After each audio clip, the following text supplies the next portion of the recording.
Assalamualaikum warahmatullahi wabarakatuh.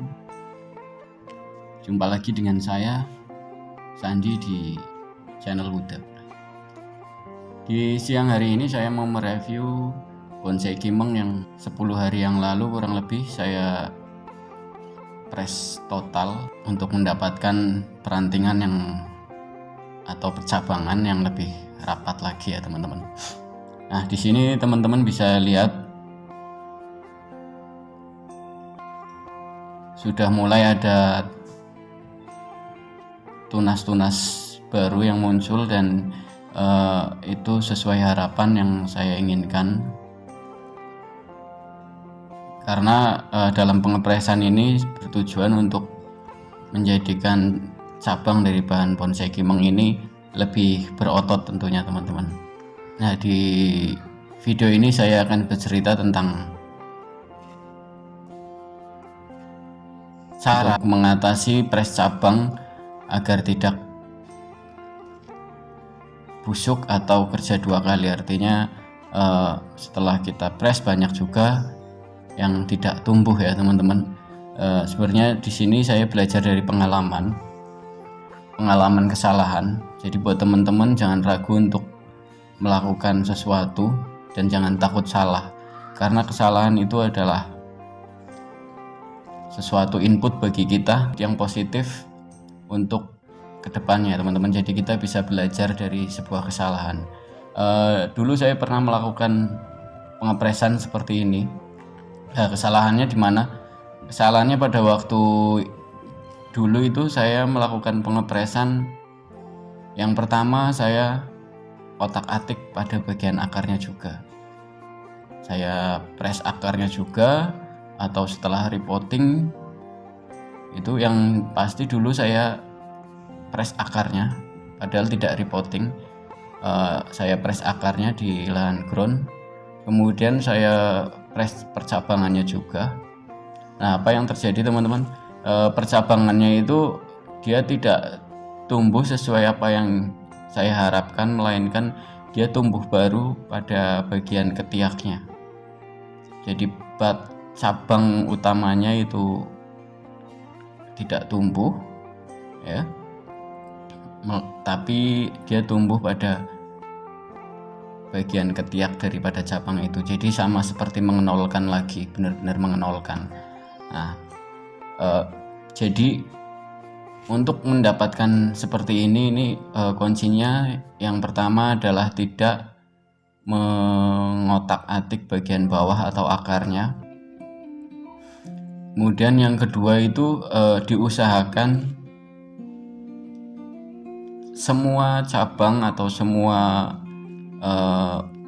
maksudnya semua cabang itu di press juga. Itu juga berpengaruh sekali ya teman-teman. Kalau seandainya hanya cabang satu, misalnya cabang pertama yang hanya saya press karena dia sudah besar ya gitu. Kemudian yang linknya 2, kemudian back, kemudian atasnya juga itu tidak dipres, itu juga bisa menyebabkan salah satu tumbuh mata tunas baru yang tidak kita inginkan. Cabang utama itu bahkan menjadi busuk ya teman-teman. Nah, itu yang kedua. Jadi kemudian yang terakhir itu, setelah semua itu kita lakukan, kita press, sebaiknya kita semprot dengan B1 atau atonik. Itu yang biasa saya lakukan setelah melakukan pengepresan. Itu saya semprot dengan cairan B1 atau cairan atonik atau sejenisnya, tapi yang sering saya gunakan yaitu kedua anti stres tanaman itu untuk merangsang akar, maksud saya merangsang pertumbuhan tunas baru. Itu kemudian dari situlah saya dapat pengalaman dari kesalahan yang sebelumnya. Saya dapat pengalaman yang menarik dari membuat atau memprogram bonsai ini teman-teman. Jadi jangan takut untuk membuat kesalahan atau jangan takut salah, karena kesalahan itu adalah input positif buat kita semua tentunya sebagai pelaku yang tak pernah luput dari kesalahan. Oke teman-teman, di sini teman-teman bisa lihat pertumbuhan tunasnya sangat sesuai yang saya harapkan, dan ada beberapa cabang yang mungkin saya harapkan dia akan lebih rapat lagi nantinya biar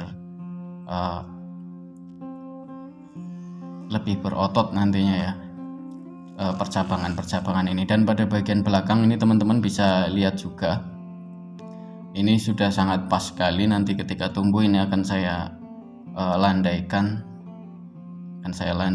Jadi setelah saya landaikan, kemudian cabangan ini mendekati seimbang, akan saya press, akan saya buat anak cabang. Jadi teman-teman, gitu dulu di siang kali ini. Terima kasih sudah menonton video ini sampai habis. Wassalamualaikum warahmatullahi wabarakatuh.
Ayo Jumatan yuk.